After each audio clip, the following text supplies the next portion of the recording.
Ассаляму алейкум, дорогие друзья! Меня зовут Алим Мустафаев. Я не профессиональный повар, но как любой крымский татарин люблю готовить у себя дома. Сегодня я хочу вместе с вами приготовить рыбу. В моем случае это кефаль, судакская. Сегодня утром выловленная с моря. Для этого полчаса назад я разжег тандыр. И наш тандыр уже прогрет до нужной температуры. Теперь остается приготовить и замариновать рыбу. Для этого нам необходимо несколько долек лимона, хотя лимон применяют к рыбе, как говорят, к несвежей, для того, чтобы убить неприятные запахи. Но в нашем случае это будет чисто до вкуса, потому что рыба у нас свежайшая. О том, как подобрать правильно рыбу. Во-первых, мы все должны смотреть на жабры. Они должны быть розового цвета. У рыбы должны быть ясные, прозрачные глаза. У рыбы тоже глаза – это зеркало души, как у человека. Черствая рыба может сломаться, если вы ее будете так гнуть. И вообще, свежая рыба, она должна пахнуть морем. Если вы чувствуете запах рыбы, это уже рыба чуть-чуть полежавшая. Это веточки розмарина. Когда мы посолим нашу рыбу изнутри, в каждую рыбу заложим по маленькой веточке. И также по 2 дольки лимона. Приготовление рыбы в тандыре не совсем классический способ для крымско-татарской кухни. Но для средиземноморской и турецкой кухни это обыденное явление. Вообще рыба в обиходе крымских татар используется очень редко. У нас даже есть такая пословица, которую я слышал от бабушки. «Балы хашап той алмасын, саты бай алмасын», что в переводе на русский язык означает «рыбу кушай, не наешься, и продавая, тоже не станешь богатым». Хотя на сегодняшний день стереотипы уже сломаны. Наверное, можно и наесться, если приготовить правильно, и если правильно торговать и заработать денег. А для того, чтобы нам продолжить запекать рыбу в тандыре, нам ее нужно почистить. Сделаю я это на кухне.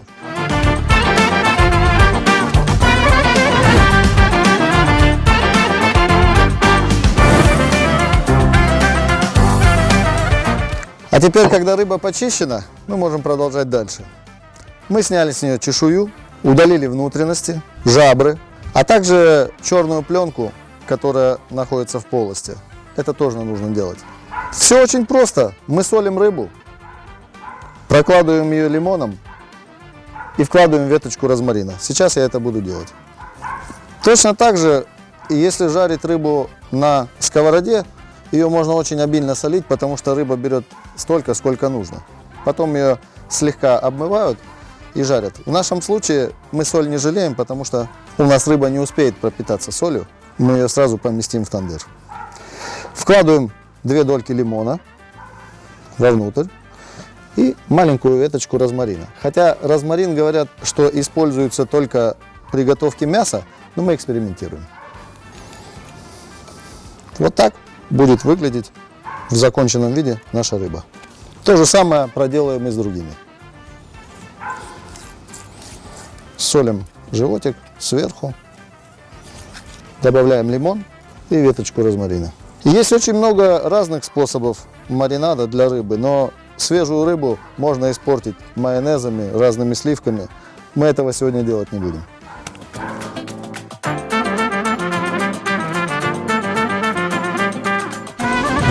Соль, лимон, розмарин – это все, что нам понадобилось для того, чтобы заправить нашу рыбу. Теперь ее нужно выложить в тандыр. Для этого я буду пользоваться решетками, которые были специально сделаны для этого тандыра. Вот так вот она у нас выглядит. Сюда я буду укладывать кефаль по 2 штуки. Для этого мы немножко смажем рыбу подсолнечным маслом, для того, чтобы ее шкура не прилипла к решетке. Делаю. Вообще кефаль считается коренным жителем Черного моря. Из древнегреческого ее название означает голова, кефаль. Похоже на тюркское кафа, может быть, это как-то взаимосвязано. Смазываем нашу рыбу с обоих сторон маслом. Там, где она может прилипнуть к решетке, не обязательно смазывать всю. Задачи ее поджаривать у нас нету, потому что мы ее запекаем в тандыре. Вот так.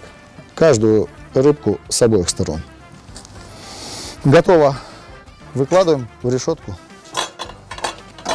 рыба будет висеть головой вниз, потому что здесь она толще, а угли у нас находятся внизу печи. И, соответственно, толстая сторона рыбы будет находиться ближе к огню.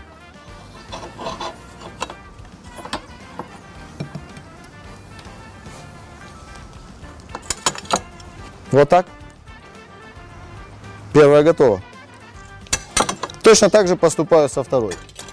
И когда обе решетки у нас уже готовы, а теперь отправляем рыбу в печь. Для этого я сейчас сниму крышку и повешу.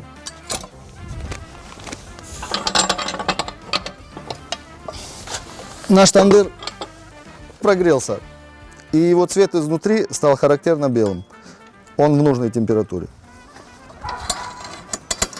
Подвешиваю обе сетки на вот такой вот штырь и опускаю в тандыр на 10 минут.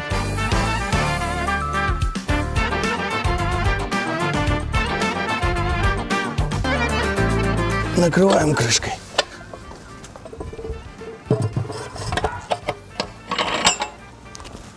А теперь, друзья, остается только ждать, но не более 10 минут, потому что рыба – это очень нежный продукт, и если ее держать немножко больше, она может высохнуть. Время подходит к концу, наши 10 минут уже закончились. Я сервирую блюдо, на которое мы будем выкладывать рыбу. Положим листья салата, а вот этим луком и дольками лимона мы украсим рыбу сверху, после того, как положим на поднос. Достаем рыбу.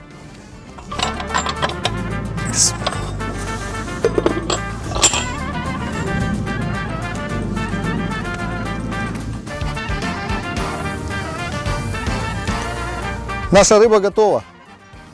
В тандыре никогда не бывает золотистого цвета у рыбы, но отсюда даже видно, что она уже готова. Выкладываем на поднос. Рыба не прилипла.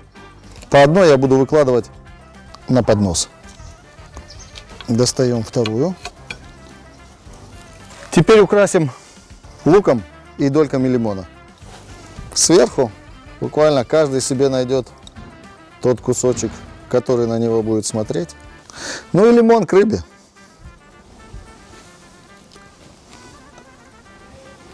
И последний штрих – базилик.